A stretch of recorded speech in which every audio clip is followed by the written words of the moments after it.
Клековски, вие како размислувате на оваа тема? Околу победник со победник, Прво да кажам односот на ВМРО Мајчка да кон... го или победник со победник не постои веќе, бидејќи дуи го прекрши. Значи, иако го слушаме од изјавите на партиите на албанците од време на време.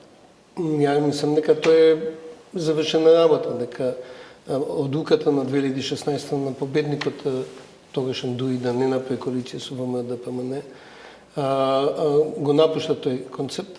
Мислам дека барањето на партнери од едната или другата страна ќе зависи од минимум принципи и од мнозинството на гласови, како ќе се формира. Значи, без разлика кој биде во улогата на носител на мандатот во барањето на коалицијски партнери, сигурно ќе се води од бројките и на македонската политичка страна тенденцијата да се избере победникот од албанската страна е природен, не е затоа што победил таму, туку зашто има најмногу пратеници и ќе направи најголемо мнозинство во парламентот. И двојно мнозинство, и Бадентерово мнозинство. Да. Така, веќе нема многу закони кои треба да се носат со двојно... Па кога се носат измени, се гласаат со Бадентерово.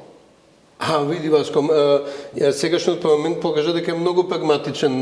Во законот за јавно обвинителство имаше одредби кои се однесуваат на Бадентер за обвинителството, а самиот закон изгласан без Бадентер. Мислам дека Бадентер е завршена работа, мислам дека и етничките албанци пратениците се веќе доволно комотни, дека тие што ќе обезбедат мнозинство, тоа ќе биде мнозинството без да се пребројуваат. Мислам дека помина таа фаза на инсистирање толку на бројките, мнозинството е важно. Кој ќе обезбеди најмногу, дали 65, 68, 69, зборам за коалицијски пратеници. Но што со ставот на ВМРО-ДПМН во однос на Преспанскиот договор? Како очекувате дека партијата би се поставила во ситуација кога добие мандатот да се обиде да формира влада? Мислам дека тоа беше искажано при председателските избори.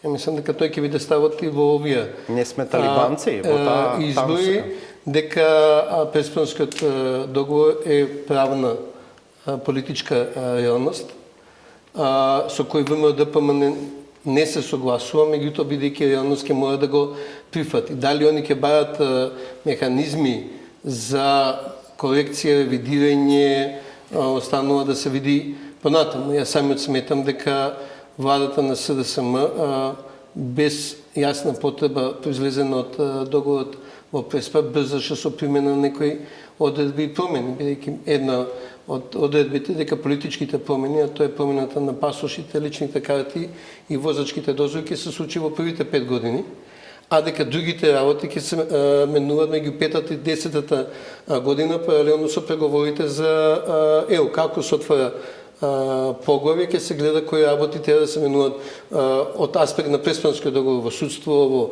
образование, во култура, во гранична соработка и така натаму.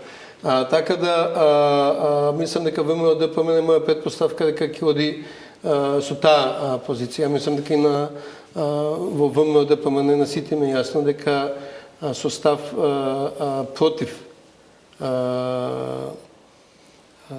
Преспанскиот договор ќе може да победат на избори, ама не ќе може да владеат.